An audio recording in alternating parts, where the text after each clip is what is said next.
Saludos. El mar Mediterráneo separa dos mundos. El mundo rico, el mundo desarrollado, el denominado primer mundo, y el tercer mundo, el mundo pobre, el mundo donde las personas intentan huir porque no tienen las condiciones de vida mínimas ni dignas. Estamos acostumbrados a ver diariamente cientos y miles de personas que intentan cruzar el Mediterráneo o que incluso mueren en el Mediterráneo para buscar una vida mejor. Es la huida del tercer mundo.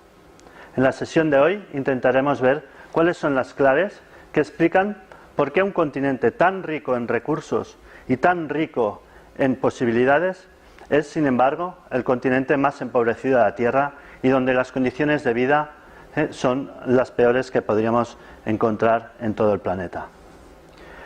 Para analizar las posibles claves que históricamente nos expliquen el por qué la situación de África hoy en día es la que es, nos tenemos que ir al siglo XIX. Sabemos que el siglo XIX fue el siglo de la industrialización en Europa. Eso supuso un desarrollo tecnológico antes no conocido. Vimos, ¿no?, en su momento el desarrollo del vapor, el desarrollo de la locomotora, de las máquinas, mejoras en los transportes. La segunda revolución trae consigo también el petróleo, el motor de explosión, el automóvil, el avión. Toda esa tecnología también es aplicada a las armas. La capacidad de matar de los ejércitos europeos aumenta significativamente con nuevas armas de fuego, explosiones, con bombas, los carros blindados, etc. Esa superioridad tecnológica del hombre blanco lo llevará a dominar el mundo entero. Hemos puesto aquí la fecha de 1873 porque es la fecha en que vimos que la primera revolución industrial sufre una crisis de sobreproducción. Y para intentar salir de esa primera crisis del capitalismo, las potencias europeas se lanzan a buscar nuevos recursos, nuevas materias primas e incluso también a población esclava, a esclavizar población de otros continentes, principalmente de África y de Asia, puesto que Europa ya había dominado durante los siglos precedentes América. América estaba emancipada y era África y Asia los continentes que podían dar salida económica a esta crisis que se vive en la segunda revolución industrial. África hasta ese momento solo era conocida por los europeos en sus costas. La posibilidad de adentrarse al interior de África estaba limitada por la imposibilidad tecnológica de hacerlo.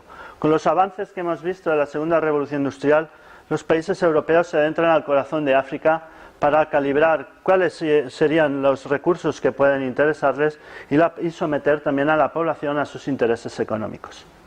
Es por ello que el siglo XIX, el último cuarto del siglo XIX, se desarrolla aquello que denominamos colonialismo. Todas las potencias europeas se lanzan al reparto de África como si de un pastel fuera. Y finalmente, para evitar enfrentamiento entre estas potencias europeas, en 1885, a instancias de Bismarck en Alemania, se congregan las principales potencias que tenían su pie ya metido en África para establecer la división de las distintas demarcaciones coloniales por países. Es la conferencia de Berlín. En esta conferencia de Berlín se establecen las fronteras que separarán las colonias de las distintas potencias sin atender a las complejidades étnicas y culturales de la población indígena. Eso también motivará separaciones entre familias y entre grupos étnicamente afines y se les obligará ahora a someterse a una bandera que ellos no reconocen, la bandera de la potencia colonial. Es así como se desarrolla la sumisión del continente americano durante todo el siglo XX, continuará, y finalizada la Segunda Guerra Mundial, con la creación de las Naciones Unidas, la Organización de las Naciones Unidas impulsa el proceso de descolonización. Defiende los derechos de los pueblos africanos a constituirse como estados. Eso es a instancias sobre todo de las dos superpotencias. Estados Unidos está a favor de la descolonización, puesto que es una nación que luchó contra sus colonizadores británicos para fundarse, y la otra superpotencia, que es la Unión Soviética, entiende que el colonialismo es una forma de dominio capitalista. Y los soviéticos, como socialistas, comunistas que son, están en contra de todo colonialismo. Es por ello que ambas superpotencias establecen que los estados tienen que independizarse y ser estados contemporáneos. ¿Qué ocurre? Que estamos a mitad del siglo XX y África no ha tenido ningún desarrollo industrial. Lo único que cuenta sigue siendo con su población y sus recursos naturales. Bien, esa independencia, esa descolonización impulsada por las dos superpotencias no supone una libertad para esos pueblos, puesto que estos estados libres van a estar sometidos a acercamientos o bien del modelo estadounidense, al capitalismo, o bien al modelo socialista comunista de la Unión Soviética. Es por eso que van a ser tablero de juego del escenario de la Guerra Fría. La Guerra Fría, escenario en el que las dos superpotencias intentan abarcar la influencia y el dominio en la mayor parte de la Tierra. Serán países sometidos a conflictos, a guerras, por los intereses de los dos países que en ese momento lideran el mundo tras la Segunda Guerra Mundial. Estados Unidos defendiendo el modelo liberal capitalista, la Unión Soviética defendiendo el modelo socialista y comunista.